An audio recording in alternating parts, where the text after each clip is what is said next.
প্রতিটা মানুষের জীবনেই ভালোবাসার একটা আস্ত শহর থাকে।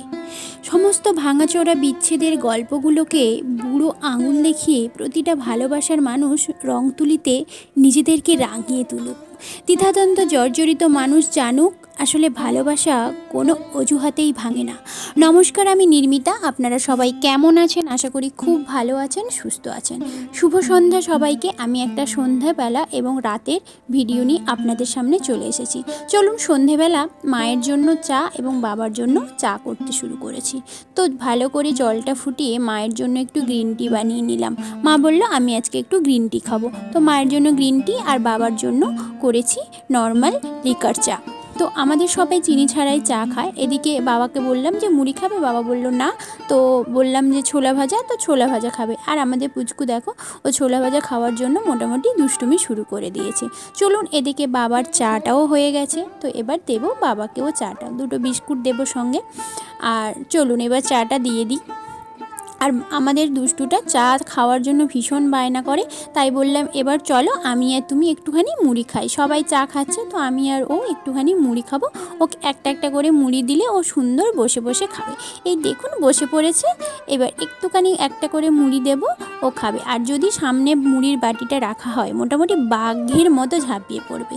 তো চলুন, সন্ধেবেলার খাওয়া দাওয়া তো হলো, এবার রাতের আয়োজন করব। তো আজকের একটা বিশেষ মুরগি রান্না করব, তো আপনাদের সাথে শেয়ার করব। চলুন, ফুল ভিডিও আমি পরে দিচ্ছি, আপনারা জাস্ট ভিডিওটা দেখুন। আর এদিকে আমাদের পুচকু সোনার জন্য একটুখানি রান্না হয়ে গেল কুকারে। তো এটা হচ্ছে কক মুরগি বলি আমরা।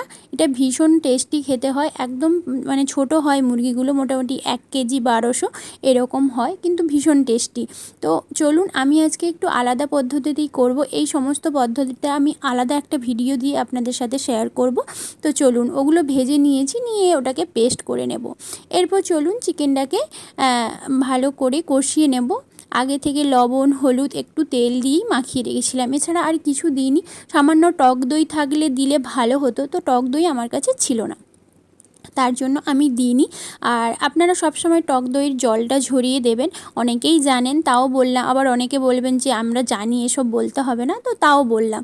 তো চলুন, এরপরে মাংসটা কষানো হয়ে যাওয়ার পরে এই যে মশলাটা আমি ভেজে পেস্ট করে রেখেছিলাম সেটা দিলাম। তো এটা একটু দেরি করেই দিলাম, তার কারণ হচ্ছে যেহেতু মশলাটা আগে থেকেই ভাজা রয়েছে, ওর কাঁচা গন্ধটা প্রায় নেই বলতে গেলে, তো সে কারণে। তো চলুন, দেখুন কষানো হয়ে গেছে, এবার দিয়ে দেবো কুকারে। আর কালারটা দেখে বুঝতেই পারছেন কত সুন্দর হয়েছে।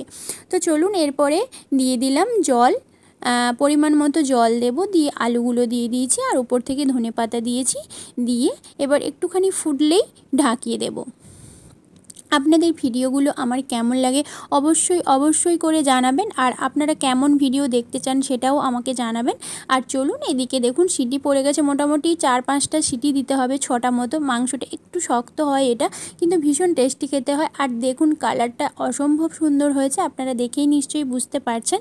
তো চলুন, আর একটা আয়োজন করছি, সেটা হচ্ছে কুমড়ো ফুল। এবারও বাড়ি থেকে গেছিলাম, যে কুমড়ো ফুল নিয়ে এসেছিলাম। আগের ভিডিওতে আপনারা দেখেছেন যে আমি বাড়ি গেছিলাম। তো অনেক মানে প্রতিদিন মোটামুটি অনেকটা করে ফুল হয়। তো চলুন, ওর বড়া আজকে আমি ডাল বাটিনি, আজকে দিয়েছি সামান্য সুজি, বেসন আর পেঁয়াজ, আর যা দিতে হয় লবণ হলুদ এরকম লঙ্কা গুঁড়ো এসব দিয়েছি। দিয়ে চলুন, দেখুন কত সুন্দর হয়েছে। তো চলুন, আজকের ভিডিওটা এই পর্যন্ত। আপনারা ভালো থাকবেন, সুস্থ থাকবেন। আজকের শুধু মেনুতে এটাই ছিল, কুমড়ো ফুলের ভাজা আর চিকেন, ব্যাস।